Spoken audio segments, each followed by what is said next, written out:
Lloyd Austin said that if Ukraine falls, he believes that NATO will be at war with Russia. Putin, in his address to nations, said that Russia's strategic nuclear forces are in a state of full readiness. Where are we heading, in your opinion? Where are we going? Well, actually, I think the West is going to back off finally.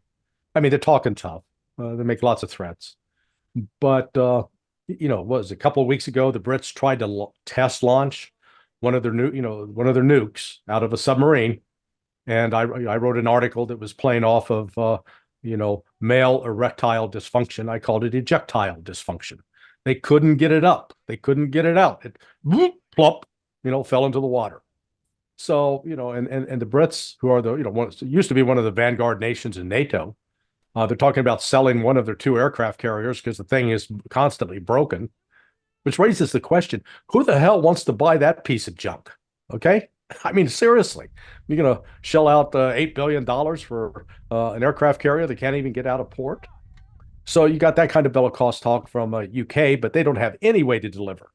I mean, there's no big blue pill that will provide them with the energy they need to create any kind of threat. Similarly, there's Macron in France, raising, oh boy, we could really deploy NATO troops. And everybody else in NATO went, are you out of your friggin' mind? Hell no. No. We're not doing that. The Germans said no. Nine by the Germans, and clearly the Hungarians said no, and the Dutch and the Czechs, and so here's Macron to figure out what was he smoking when he said that. And yet then you get the Germans, Schultz, acknowledging that, the Brits are in there on the ground in Ukraine operating weapons, attacking Russians. And, we think it's a bad idea. We think long-range missiles is a bad idea because it could, elicit a retaliation. So all of that's being said from the NATO side, right? So then you come to what, as you mentioned, Putin, what he said. And he made it very clear. If you attack us, we've got nukes and we will retaliate. We will protect ourselves. Real simple. I mean, he said it in a much more drawn-out fashion, but that was the bottom line. So the West better pay attention because right now they are engaged in acts of war against Russia. The West, the United States, England, Germany are attacking Russia. They're killing Russian civilians. It's a casus belli. It would give Russia would have every reason in the world to launch missiles and rockets against U.S. military bases, against U.S. cities, against U.S. defense installations, and both, the continental United States and then in Europe, against military bases in Europe. It hasn't done so yet. And it really depends on how far the West is willing to go in ratcheting up the threat against Russia. I think when they'll come to their senses and back off, because they don't want to risk destruction. The West does not have enough military might to defeat Russia. Period. It does not. And they can talk about how great their military power is. Again, look at Great Britain. It's a joke. It's like a Monty Python skit on steroids. They can't get enough recruits. They're advertising on LinkedIn for somebody to be in charge of their submarine fleet, which is their primary means for delivering nuclear weapons. They can't even run a good nuclear weapons test from a submarine because it failed. But they want to take on Russia. Hell, they can't even recruit enough people to fill the slots they need to fill in their Army and Navy and Air Force. Same for the United States. So I mean, all these people, they're living in some sort of delusional fantasy land, and someone just needs to slap them upside the head and say, "Okay, come back to reality. Get a grip. Let's recognize that Russia is a nuclear capable country with hypersonic missiles that can defeat any air defense system the West would pretend to offer to defeat it. And that Russia's submarine fleet is robust and they have new capabilities there that the West cannot match. And that Russia is willing, if pushed, to use all necessary means to defend itself, which would mean the destruction of the West. Do you really want that? Do you really want that? That's the question they need to answer. And I think ultimately they'll say, okay, yeah, we're not interested in this fight. And figure out a way that they can sit down, talk to Russia, and recognize there are, in theory, a lot more common grounds for agreement between the West and Russia. I mean, first and foremost, Russia has set the example of how a country that is multi-ethnic to a degree that most other countries are not. It has 190 different ethnic groups, and we're not talking just very, very small minority populations. They've got significant numbers of these people throughout and across the 11 time zones that Russia occupies. And yet they figured out a way that each of those ethnicities can retain their identity but still be Russian, and that the one thing they share in common is that they love Russia.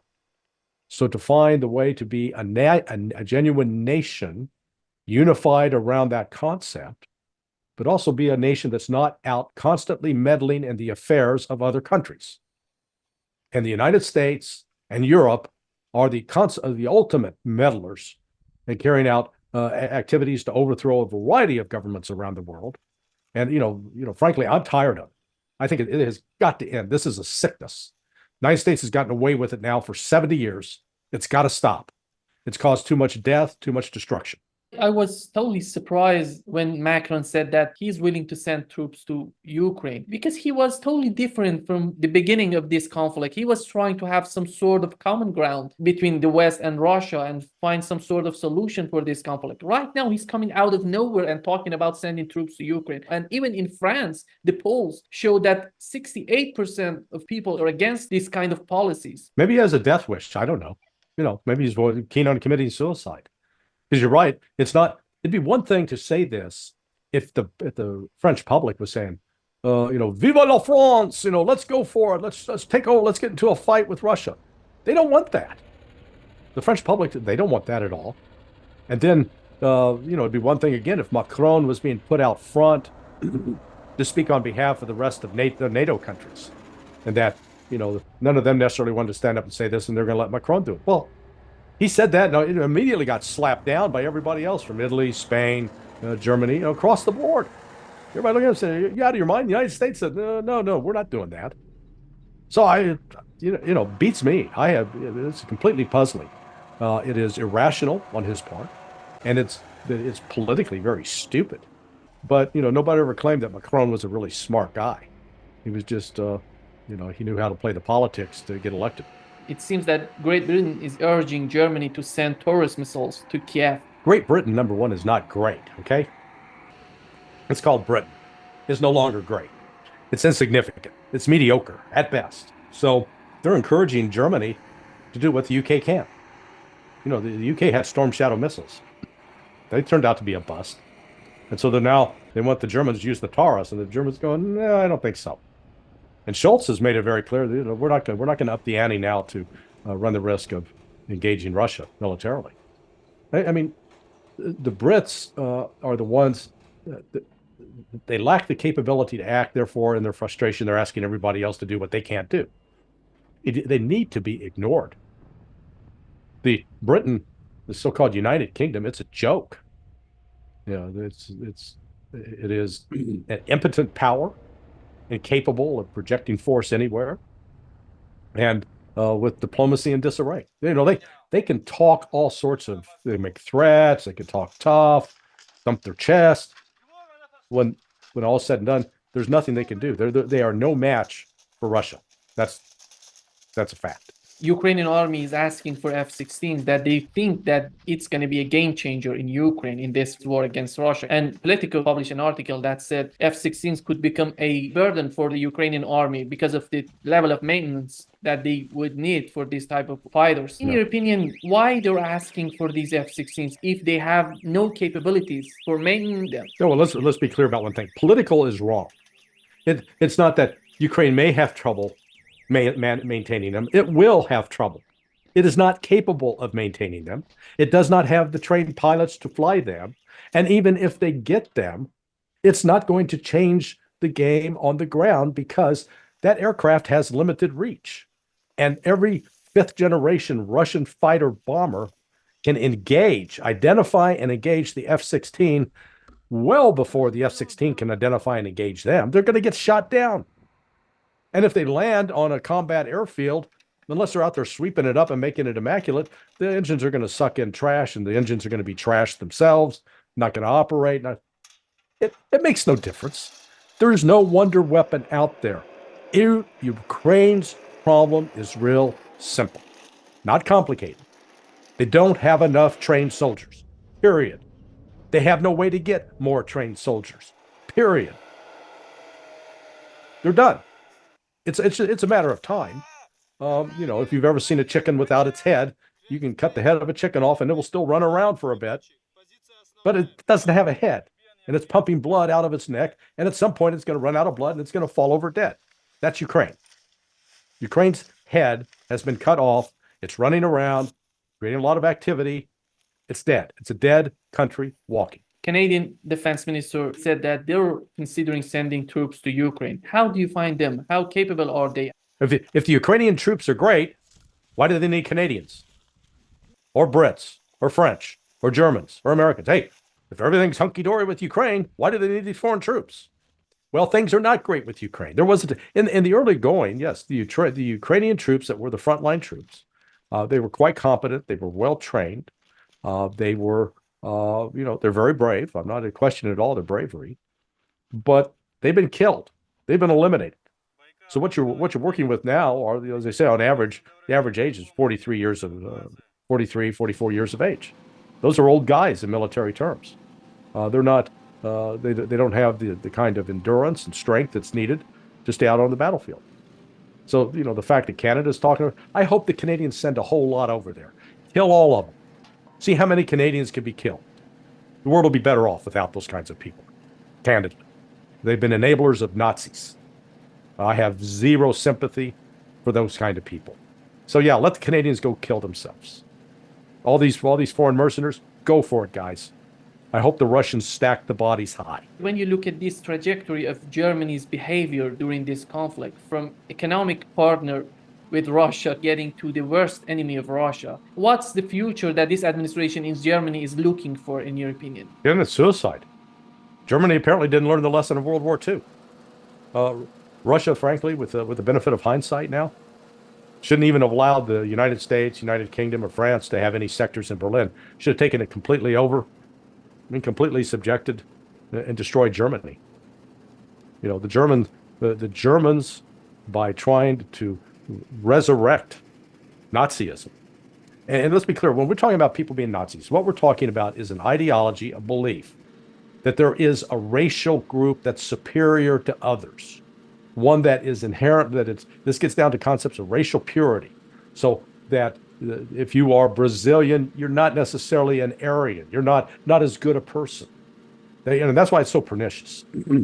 Because the entire premise in the United States of America with this establishment, even though we didn't live up to our ideals, was that all men, but that was referring to men and women, all people are created equal in the eyes of God. So that was a fundamental belief here. And that meant you had to value the right of every individual, that the rights of life, liberty, the pursuit of happiness, freedom of speech, that those were granted by God, not granted by the state. And therefore you had to respect the rights of each individual. Now, again, the United States failed to live up to those ideals by allowing slavery during its early years and paid a price for it in the Civil War. But that doesn't invalidate the principle.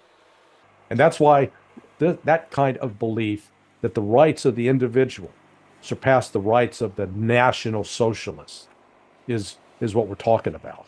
Because the National Socialist movement, whether it's neo-Nazi or old Nazi, is all about declaring one group as superior, both intellectually, morally, in terms of religion, that they have rights that nobody else does.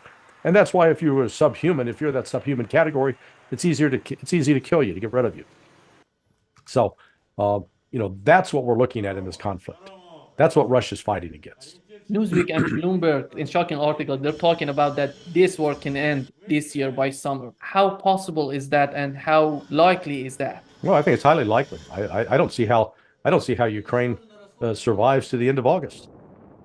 Again, they don't have the manpower. Wake up. If you don't have soldiers that can man fighting positions, then you do not have a way to prevail in this kind of conflict. That's simple. It'll be, like I said, they'll be lucky to still be around by August. The Russian military has dramatically stepped up its attack, and it's surging all along the line, and Ukraine doesn't have an answer for it. They don't have the weapons. They don't have the ammunition. They don't have the trained personnel. That's the key. No trained personnel. You can't operate in an army. At the border with Poland, they're having problems. Polish farmers, they're not happy with the situation at the border. At the same time, they don't have access to the Black Sea. But it doesn't seem that the Biden administration considering any of this when it comes to the future of Ukraine. Biden's distracted. They're worrying about Israel. There's a lot more Jewish money flowing around the halls of Congress and in Republican and Democrat circles than there is Ukrainian money. Ukraine's now an afterthought. They're going to be an afterthought. That's why that one article that came out in the New York Times last Monday, talking about, oh, look how much CIA's been involved with Ukraine. That's over. They're going to be abandoned. I think some Ukrainians are finally coming to that realization, but they're on their own. They've lost. Lavrov believes that not only mercenaries, we have career officers in Ukraine who are fighting Russians. Are they getting paid by governments? Well, yeah, no, of course they're getting paid. I mean, they're not doing this for free. This is, in a lot of the cases, they're going through just a cosmetic legal process to pretend that they've separated from service, that they're there on their own as private citizens, when in fact they're fighting, they're carrying out military duties on behalf of the United States, United Kingdom, France, Germany, Poland, whatever. And Russia's aware of it. That's part of the reason Lavrov and Putin are talking about this now. They're putting the West on notice. We know what you're doing, and if you keep it up, you're going to pay a price. Real simple, not complicated. The other thing that Putin in his address to nations said that those who think that Russia will attack Europe are totally wrong because there is nothing in it for Russia to attack Europe. He says it again and again, and nobody seems to care to understand, to hear this on the part of the West. Well, look, Russia will attack Europe if Europe attacks Russia. You can make the case that Europe is already attacking Russia, and therefore Russia would be fully entitled to punch back. So far, they haven't. If the Germans or the French or the Brits persist, or the United States introduce long-range missiles, and those strike into Russia and start killing more Russian civilians on Russian territory, then yes, at that point, I think you'll see Russia strike back at the targets inside Europe. They're not going to let them get away with it. They're going to send him a very clear message. And what this will expose is the limited power of the West. That they have no air defense system to prevent what Russia will hit them with. Russia's got at least 3 different varieties: the Zircon, Iskander, hypersonic missiles that can evade any defense system, air defense system the West has, and can strike devastating blows. So we'll see what happens. It's so amazing to see nothing's coming from Poland. If you remember when this conflict started, Poland was in the front line talking about this, or let's fight with Russia. Yeah. What's happening right now in Poland? Well, I mean, the Polish farmers are putting enormous pressure on, preventing the import of Ukrainian grain. That's also tying up and preventing the arrival of military supplies from the rest of NATO that normally would pass through either Poland or Romania. You're seeing similar opposition in Romania as well. Let's be clear, this is not just confined to Poland. So the tensions between the Poles and the Ukrainians are going up at the very time that this is the very time when Ukraine needs to have the most cordial relations possible with Poland and with Romania, but instead they're going the opposite direction. It's just one other symbol or example of the fact that Ukraine is coming apart at the seams politically. There is not solid political support for Zelensky. He has not solidified his position. He's not rallying the people to his side or going, oh my God, we love Zelensky, let's protect him. He has gotten rid of the most popular general, Zaluzhny. And Zaluzhny is apparently allied with Poroshenko and with the mayor Klitschko of Kyiv. So, they've set the stage for some great political chaos. Plus, he said, we're not going to hold elections. And so I'm going to just declare myself president. We're going to keep going on. Ukrainian intelligence says that there are reports that there are some attempts in Ukraine that want to overthrow Zelensky by spring. On the other hand, we had CIA Director William Burns went to Kiev to meet with Zelensky. Do you think, are these two related to each other? Well, no, I think the coup attempt is going to be carried out probably by people with military ties to Zelensky is the most likely. Burns is just trying to see if he can keep the lid on all of this, but limited ability. We saw that again, that article that was leaked to the New York Times on Monday by Adam Entus and Michael Schwirtz. It was sending a clear signal that trying to build a storyline. Oh, look, the United States has done everything in its power to help Ukraine. Now it's those damn Republicans. They've not provided any more money, and Ukraine really doesn't have the ability to hang on. But the Ukrainians have been tough to deal with because this character Budanov is a little bit out of control, and he's a loose cannon. That was the message of that article. Well, then what did Budanov do? Well, the United States had been saying, "Oh, the Russians killed Alexei Navalny, the political dissident," and Budanov says, "No, they didn't. He died of a blood clot, natural causes." So right there, contradicts the United States. The United States says, "Oh, Russia is relying heavily on North Korean and Iranian missiles." Budanov, "No, they're not. No, that's not true." So clearly, whatever control the Central Intelligence Agency thought it had over Budanov doesn't exist.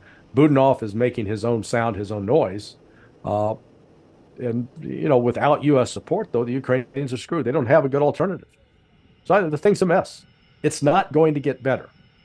It's not like they're going to all have a visit from God and go, "Oh, yeah, let's all join hands and sing Kumbaya and let's agree that we need to fight the Russians." It's not going to happen. So stop with all the magical thinking. As long as the United States is sending more aids and weapons, more money to Ukraine, they can have some sort of control on Ukrainians. When they caught this, is the US capable of controlling the government, the people in Ukraine, these elites in Ukraine? Just people need to study history, okay? Go back to Vietnam. So the United States gets heavily invested in Vietnam and heavily invested in trying to control the political processes and select who's going to be in charge and, play the puppet master behind the scenes. But there always comes a point where the United States loses control because these people, the Ukrainians have their own power base. And yes, they can be heavily influenced by the United States, but there comes a point where they'll turn to the United States and say, "Screw you. We're not going to do what you want. We're going to do it our way." And that may turn out successfully and it may turn out tragically.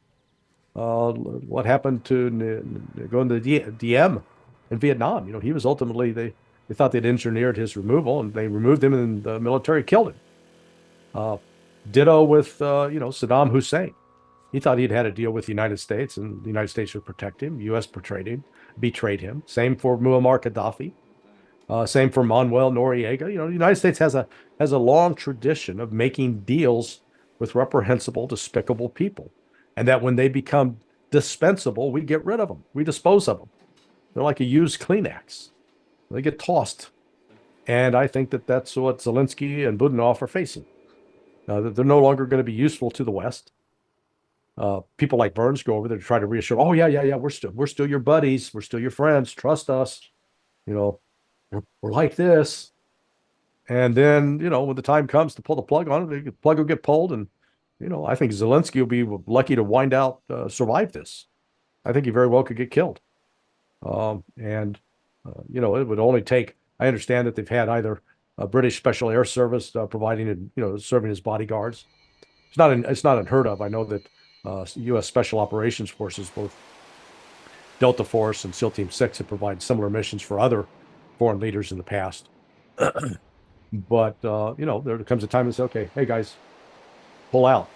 And all of a sudden, Zelensky's looking around and, "Where'd my security detail go?" Uh-oh, the time's up. Do we have any sort of information what's going on right now in Ukraine in terms of the public opinion, those people who are living in the western part of Ukraine? Well, there have been public opinion polls coming out showing that Zelensky is highly unpopular. I think he's got worse popularity rating in Ukraine than Joe Biden does in the United States, which is saying something. At least in Zelensky's case, he's not senile. He may be a coke addict, but he's not. He's no longer a very funny comedian. But he's alienated a significant number of the population. It's not a good, stable political situation in Ukraine. He's not enjoying a status as a ruler that's viewed as enlightened, wise, courageous, smart, just the opposite. He sold the country out. And Russia is beating Ukraine, bleeding them dry, bit by bit on the front. They're avoiding attacking the main cities, and they've avoided inflicting lots of suffering on the population, because I think Russia finally understands, like much of the West never did, that when you attack the civilian population of a country, instead of that igniting political opposition against the existing government, more often than not, it tends to build support for the existing government. So it's really sort of counterintuitive. What you want to do is not attack the civilians and do everything you can to decimate the military, which will then force the ruling authority to act in ways that'll be very unproductive and hurt their own popularity and support among the people. There are reports that Olaf Scholz and Macron cannot get along with each other. They're not the only ones. I mean, come on, Rishi Sunak, Giorgia Meloni, is it, of Italy? I don't recall who it is in Spain. NATO is a joke. All right, it's an exclusive club that has catered and pampered its members, but in terms of getting them to actually carry out any kind of action together that would create any kind of military threat to someone like Russia, forget about it. They can't do it. Yeah, they're running an exercise right now, big deal. They can't produce artillery shells. They've had now over a year to try. Ukraine started running out a year ago. So if I worked for a retired Marine colonel, and he had a very colorful expression about basically, he said they couldn't pour piss out of a boot if you had the instructions written on the heel. Well, if you have a boot and you're going to read the instructions, you'd have to turn it over, which means that in gravity it'd come out. And what he's saying is they can't even do that. They're not even that competent. That's what we're looking at. There are two concepts when it comes to Europe. One says that this European Union is not working for Europe. And the other concept is, considering all these differences, they can work with each other. They can become an important power that can resist this pressure that comes from the United States, comes from the other superpowers. How do you see these two concepts? Well, I think the Europeans got deceived by this notion that they're one thing. Oh, we're European. No, they're not. The French are different from the Germans, are different from the Brits, are different from the Italians, are different from the Swiss, are different from the Norwegians, are different from the Danes, are different from the Portuguese. Want me to keep going? Different from Hungarians, different from Slovaks, different from Czechs, different from Poles. What they ought to do is embrace their differences. The national identities of those different countries. Part of this has been this, let's call it this World Economic Forum nonsense, where they try to classify all of this European as white. It's white. There's no such thing as white. We are all different colors. I mean, this is white. That's white paper. I'm not white. I'm pink. I'm a different color. So recognize, and anybody that's traveled around Europe would recognize, there are significant cultural differences, not only between Germany and France. Hell, go in Germany between Bavaria, southern Germany, and northern Germany. There are differences. Instead of trying to erase those differences, they ought to be embracing them and upholding them, and trying to say, okay, how can we coexist without destroying our identity as Frenchmen, or as Englishmen, or as Germans, or as Poles, or as Swiss, as Hungarians, as Romanians, as Serbs. There's something to be said for preserving that national identity, but preserving it in a way that you don't assume that there's an inherent superiority, that because I'm German, therefore I am much better than the French or the German or the English. No, it's just you're different, and embrace your difference and celebrate that. That has sort of actually been one of the delights of being able to, if you could travel around Europe, or even when I was working at State Department, going to these meetings like the European Civil Aviation Conference, dealing with the Germans and the French and the Irish and the Brits and the Scots and the Spanish and the Portuguese. It was fun because they're all different, and they had cultural differences between them. So Europe has been embarked on this bizarre delusional quest to try to erase their national differences. And you erase those, you lose your identity. I think that's what they're coming to discover. Netanyahu said that he's receiving a lot of pressures to have a ceasefire in Gaza, Right. but he's resisting all of them. How do you see the current situation in Gaza? Are we going to have a ceasefire? No, there's not going to be a ceasefire. At least the only way a ceasefire will come, in my opinion, is after Israel launches its invasion into southern Lebanon against Hezbollah, and Hezbollah kicks the hell out of Israel, beats them, delivers a military defeat to the Israeli army. At that point, Israel will be faced with defeat, something it has never faced in its 75 years of history. And then and only then will there be actual serious negotiations about a ceasefire. Until then, they're going to continue to kill, murder women, children, Palestinian civilians. I mean, the massacre they conducted yesterday, shooting guys who were just trying to get food. Unarmed individuals, shooting them. Those are it's just, again, it's very reminiscent of what the Nazis did to the Jews. And so here the Jews are doing it to the Palestinians. It's shameful. When it comes to the policy in Gaza, so far in this conflict in Gaza, many people argue that Netanyahu and his administration trying to do something big for Israel, trying to leave a good legacy when they're gone. With the type of behavior, with the type of operations that they have been doing since October 7th, is it going to be a good legacy? Let me put it this way. If there is a God, if you believe that there is a God that provides eternal judgment on people for their actions, the Israelis will be condemned to the fires of hell for what they've done. There's no source of pride in this execution of Palestinian women and children. There is no glory in that. They have dishonored themselves as a country. They've really called into question whether or not they even deserve to exist anymore as a nation, because they've demonstrated a complete disregard for humanity and have engaged in dehumanizing conduct. So, legacy. The legacy will be, these are the guys who destroyed Israel. And it's really a shame because what a contrast, and I think we've talked about this before. When Adolf Eichmann was captured in Argentina and then brought back to Israel to stand trial for his role in having helped destroy Hungarian Jews and then having them transported to Auschwitz, the Israelis treated him with humanity. They did not torture him. They did not humiliate him. They made sure he had legal counsel. He was treated according to international law. Now, you could make the case that Israel would have been entirely justified to carry out all sorts of, to have peeled him of his skin alive and boiled him in oil and done all sorts of horrible things to him to make him pay for his role in the murder of millions of Jews. But they didn't. And that was, I would argue, one of the shining moments for Israel. Not now. What now is just, it puts the Israelis in the same league as the Nazis who destroyed the Jews at the Warsaw Ghetto, or the Polish freedom fighters in the Warsaw city of Warsaw towards the end of the war in World War II. They are a murderous bunch of thugs, not professional soldiers in my view, and they've not carried themselves with any kind of honor.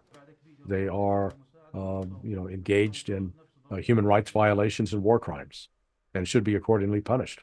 Right now, there are huge clashes in Tel Aviv against the government, against Netanyahu and his administration. Do you think that that's going to have some sort of pressure on them? Do you think that's going to change anything on their policy in Gaza? So let's see what happens today as a result of Ramadan, and whether or not the Israelis crush any attempt of worshippers to come to the Al-Aqsa Mosque to worship.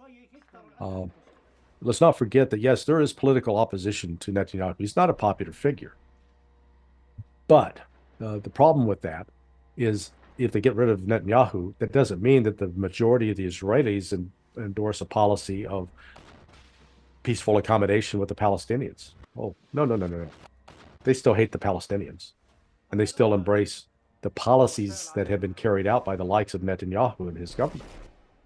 So, people need to get a good grip on that. It's not going to change Israel's fundamental policy towards the Palestinians.